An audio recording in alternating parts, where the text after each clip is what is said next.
Hello guys, स्वागत है आपका एक और नए वीडियो में। आज के वीडियो में जो लास्ट दो ऑपरेशंस हमारे बचे हैं हम उन्हें इम्प्लीमेंट करेंगे, जो कि है अपडेट एंड डिलीट। तो फिलहाल एक्स बटन पे क्लिक करने पर कुछ नहीं हो रहा है एंड इस पे क्लिक करने पर अ, हमें चेंज दिख रहा है, बट ये चेंज ग्लोबली हो रही है। अगर मैं एक और यहाँ पर टाइल बनाऊं, एक और नोट बनाऊं, इसका नाम लेट से मैं टाइटल एंड डिस्क्रिप्शन ही रख देता हूँ और सेव करूं, तो आप देख सकते हैं कि उसका भी डिस्क्रिप्शन विजिबल है। अगर मैं टाइटल पे क्लिक करता हूं तो ऊपर सैम का भी डिस्क्रिप्शन इनविजिबल हो जाता है। तो पहले तो ये फ्लॉज हम रिमूव कर देते हैं। तो वो इस वजह से हो रहा है क्योंकि हमने लास्ट वीडियो में अपने लिए यूज में नोट यूआई स्टेट को इम्प्लीमेंट किया था, बट अभी भी ये जो दो वेरिएबल्स हमने बना रखे हैं, ये जो स्टेट वेरिएबल्स हैं, ये हमारे होम स्क्रीन के कोड में कहीं ना कहीं यूज हो रहे हैं, जबकि हमें इसका कोई जरूरत नहीं है। तो हम इन्हें हटा देते हैं। इसके बाद नीचे कोड बेस में कुछ चीजें रेड हो जाएंगी, उन्हें हमें चेंज करना पड़ेगा। फिर से ये इस डिस्क्रिप्शन विजिबल की जगह हम नोट डॉट इस डिस्क्रिप्शन विजिबल यूज करेंगे। एंड इसके लिए हमें पूरा अपडेट मेथड ही यूज करना है, तो इसके अंदर हम पूरा का पूरा एक नया मेथड ही यूज करने वाले हैं। लिस्ट ऑफ नोट्स माइनस ये डिलीट के लिए हम यूज कर रहे थे, डिलीट के लिए भी एक नई हमें पूरी फंक्शन बनानी है। हमने सेव के लिए ऑलरेडी नीचे जस्ट रूटीन लॉन्च के अंदर सेव नोट इंप्लीमेंट कर दिया, तो वो लाइन की हमें कोई जरूरत नहीं। तो पहली चीज हम चलते हैं इसे ठीक करने के लिए कि जो नोट का स्टेट है सिर्फ उसकी ही वैल्यू चेंज हो। तो उसके लिए पहले तो हमें अपने डाउ में आना पड़ेगा, क्योंकि हमने कोई भी अपडेट मेथड बनाया ही नहीं है अपने डाउ में। और काफी सिंपल है अपडेट करने के लिए, और क्योंकि ये वो डेटाबेस में कुछ चेंज लेकर जा रहा है तो हमें उसे सस्पेंड करना पड़ेगा ताकि वो अलग स्कोप में जाए। तो हम क्या अपडेट कर रहे हैं अपने नोट में? फिलहाल तो इस एप्लीकेशन के कॉन्टेक्स्ट में हम सिर्फ उसका इस डिस्क्रिप्शन विजिबल जो वेरिएबल है उसमें चेंज करने जा रहे हैं। तो काफी सिंपल है अपडेट बनाना भी। हम अपडेट नोट नाम दे देते हैं इसका, और इसमें नोट पास कर देते हैं जिस नोट में चेंज करना है। मैटर ऑफ फैक्ट हमारे लिए चीज इंप्लीमेंट करना बहुत आसान इसलिए है, उसके पीछे का सबसे बड़ा क्रेडिट जाता है रूम डेटाबेस की वर्किंग करने की तरीके पे, क्योंकि हमने एक प्राइमरी की प्रोवाइड कर रखी है। तो डिफॉल्ट में हम जब अपडेट में कोई तरीके का वेयर क्लॉज नहीं डालते हैं तो डिफॉल्ट केस में वो प्राइमरी की के बेसिस पे ही वेयर क्लॉज यूज करके फाइंड कर लेता है अपने टारगेट टपल को। तो इससे हमारे लिए आसान हो गया है कि हम बस यहाँ पर अपडेट से एनोटेट कर देंगे एंड दैट्स इट। इसको जो नोट हम प्रोवाइड करेंगे उसकी अपनी खुद की की होगी, वो उस की के आधार पे वो किस नोट में चेंज करना है वो ऑटोमेटिकली कर देगा। तो अब ये सेम चीज हमें अपनी रिपॉजिटरी में भी इंक्लूड करनी पड़ेगी।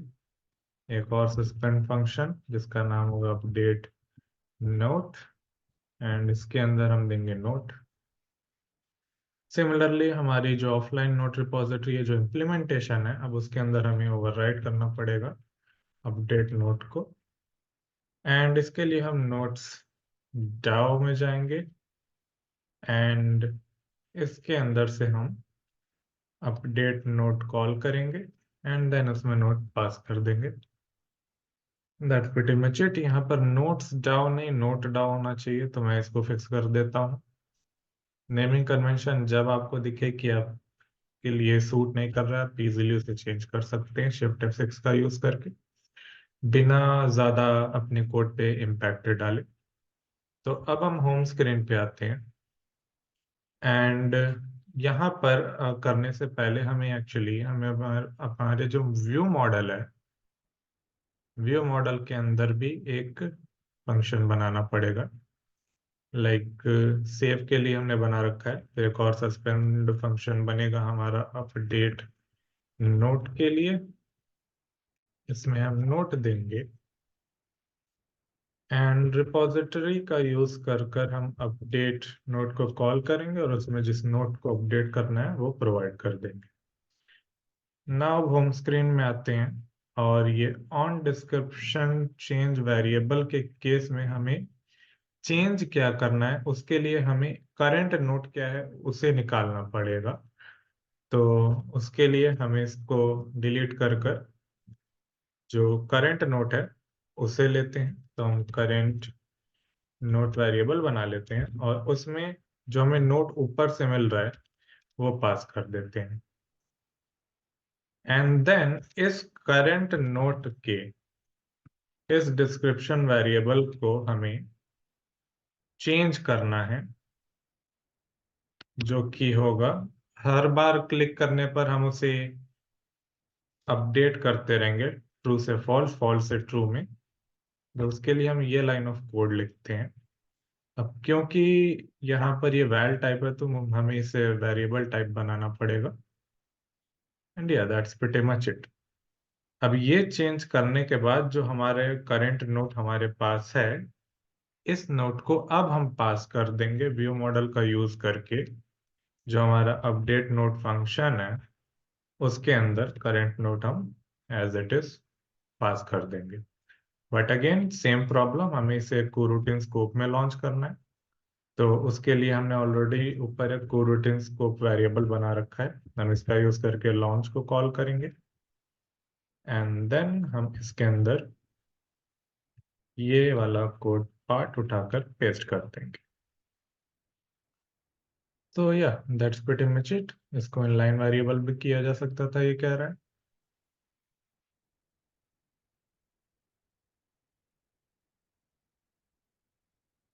तो इस तरीके से हम डायरेक्ट नोट को ही चेंज कर देते हैं, हम एक नया वेरिएबल बनाने की जरूरत नहीं है।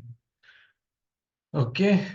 तो अब इसके बाद हमें डिलीट के लिए एक मेथड बनाना है। तो डिलीट के लिए ऑलरेडी डाउ में हमने इम्प्लीमेंट कर रखा है, रिपॉजिटरी में भी हमने इम्प्लीमेंट कर रखा है। इम्प्लीमेंट नहीं है तो वो सिर्फ हमारे व्यू मॉडल में। तो एक और सस्पेंड फंक्शन बना लेते हैं अपने व्यू मॉडल में, जिसका नाम होगा डिलीट नोट। एंड देन हम इसमें जो नोट मिल रहा है उसे पास कर देंगे और रिपोजिटरी की हेल्प से हम डिलीट नोट कॉल करके उसमें जो नोट हमें व्यू मॉडल में मिलेगा इस फंक्शन के कॉल करने पे वो प्रोवाइड कर देंगे।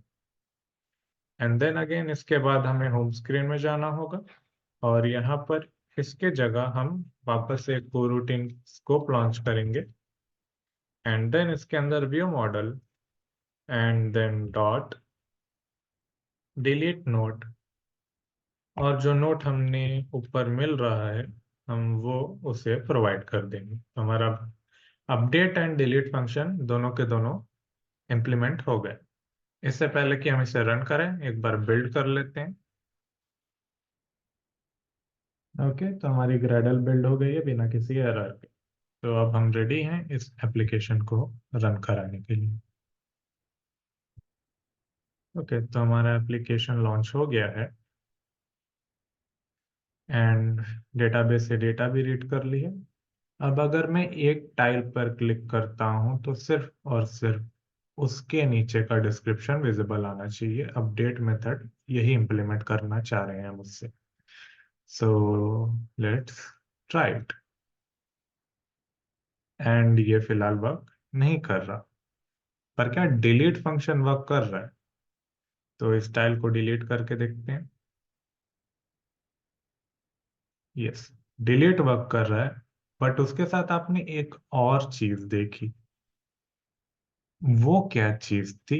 डिलीट होने के बाद हमारा जो डिस्क्रिप्शन था जिस नोट पे हमने पहले क्लिक किया था वो अचानक से विजिबल हो गया। अब इसके पीछे का रीजन क्या है कि क्लिक करने पर चेंज तो जाकर सेव हुआ है लिस्ट में, दैट्स फॉर श्योर, बट हमारी यूआई को नहीं पता चला कि कुछ चेंज हुआ है।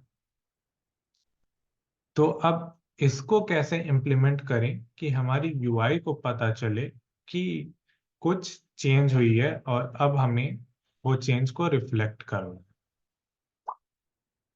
तो अब इस इशू को फिक्स करने के लिए हम एक चीट कोड यूज करेंगे, जिससे हम अपनी यूआई स्टेट को बताएंगे कि कुछ चेंज हुआ है।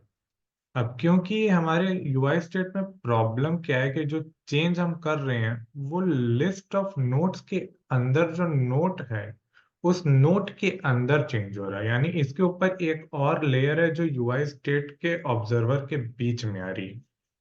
तो हमें कुछ डायरेक्ट लाना होगा ऑब्जर्वर के सामने जो चेंज को दिखाए। तो उसके लिए हम क्या करते हैं, हम एक var डिक्लेयर करते हैं अपने नोट यूआई स्टेट में और इसको कहते हैं कि हमारा अपडेट स्टेट वेरिएबल होगा, जो कि हम इंट डिक्लेयर कर देते हैं। एंड इसमें हम डिफॉल्ट वैल्यू 0 सेव कर देते हैं। अब जब भी हम अब क्योंकि डिलीट करने पे हमें चेन डायरेक्ट दिख दिया जा रहा है, क्योंकि उस केस में पूरी की पूरी लिस्ट में से एक पूरा का पूरा आइटम डिसअपियर हो जा रहा है, तो वो डायरेक्ट चेंज ऑब्जर्वर देख पा रहा है। सिमिलर केस हमारे सेव के साथ है, पूरी पूरी लिस्ट में एक नया आइटम अपेंड हो रहा है, वो भी डायरेक्टली हमारा ऑब्जर्वर देख पा रहा है। अब इसके लिए हम क्या करेंगे, हम एक गेम खेलेंगे अपने अपडेट फंक्शन के अंदर, जो कि जिसका काम होगा रैंडम नंबर जनरेट करना। तो पहले तो हम एक इसके अंदर भी var बना लेते हैं और इसका नाम रखते हैं रैंडम नंबर। और इसको हम रैंडम फंक्शन का यूज करके इसमें हम एक वैल्यू ले आएंगे। तो हमारे पास रैंडम इंट के लिए है रैंडम डॉट नेक्स्ट इंट। अब इसके अंदर हम दे सकते हैं कि ये कहाँ से कहाँ तक का रैंडम नंबर जनरेट करे। तो मिनिमम वैल्यू देनी होती है और हमें एक मैक्सिमम वैल्यू देनी होती है। तो मिनिमम हम 0 दे देते हैं और जो मैक्सिमम वैल्यू होगी वो 10 दे देते हैं। तो हर बार एक रैंडम नंबर जनरेट होगा जो 0 से 10 का होगा। अब यहाँ पर एक प्रॉब्लम और हो सकती है कि हमने जो रैंडम नंबर जनरेट किया वो सेम नंबर है जो ऑलरेडी हमारे अपडेट स्टेट में है, तो हम ये नहीं चाहते कि हो। तो इसके लिए हम एक वाइल लूप लगाएंगे। While random number is not equal to हमारा जो नोट यूआई स्टेट है उसके अंदर जो वैल्यू है एंड अपडेट स्टेट। नॉट नहीं, जब तक कि सेम है तब तक के लिए हमें करना है। जब तक रैंडम नंबर और नोट के अंदर जो अपडेट स्टेट है उसमें का नंबर सेम है, उस केस में रैंडम नंबर में ये असाइन करते जाना है, एक नया रैंडम नंबर यानी कि बनाते जाना है। और जैसे ही ये खत्म हो जाएगा हमें एक रैंडम नंबर मिल जाएगा। और जैसे ही ये कंप्लीट हो जाता है तो लास्ट चीज जो हमें करनी है वो होगा हमारे नोट यूआई स्टेट में जो वैल्यू है उसमें जो अपडेट स्टेट है इसमें हम रैंडम नंबर प्रोवाइड कर दें। सिंपल। अब अगर हम ऐप को रन करते हैं तो देखिए क्या होता है। तो ऐप हमारा रन हो गया है और आप देख सकते हैं यहाँ पर एक इशू आपके सामने अप फ्रंट खड़ी है कि हमारा ऑलरेडी जो हमारा डिस्क्रिप्शन पैनल है वो डिस्प्लेड है, क्योंकि हम ये डायरेक्टली डेटाबेस में सेव कर रहे हैं। तो ये भी एक बग है जिसे हमें फिक्स करना होगा। बट क्या अब हमारा रैंडम नंबर का जो जनरेटर है उसका यूज करके जो हमने अपडेट स्टेट में चेंज कर रहे हैं, क्या उसके वजह से हम इसे क्लोज कर पा रहे हैं? द आंसर इज यस, क्योंकि वो डायरेक्टली हमारे फ्लो के ऑब्जर्वर को दिख रहा है। अगर हम क्लिक करते हैं तो अगेन विजिबल भी हो जा रहा है। तो हमने ये इशू तो फिक्स कर दी। बट प्रॉब्लम ये है कि अब अगर मैं इस डिस्क्रिप्शन को विजिबल छोड़ के वापस से एप्लीकेशन को ओपन करता हूँ तो ये फिर भी विजिबल आता है, जो कि अगर आपके एप्लीकेशन की आइडिया के पर्सपेक्टिव से मैच कर रहा है तो ठीक है, लेकिन मेरे आइडिया के पर्सपेक्टिव से नहीं मैच कर रहा। मैं चाहता हूँ जब भी ये ओपन हो तो ये क्लोज्ड फॉर्मेट में ही ओपन रहे। तो इसे हम फिक्स करेंगे अगले वीडियो में। सो आज का हमने टारगेट कंप्लीट कर लिया। हमने अपडेट एंड डिलीट दोनों मेथड्स को इम्प्लीमेंट कर दिए। तो मिलते हैं अगले वीडियो में। See you in the next one.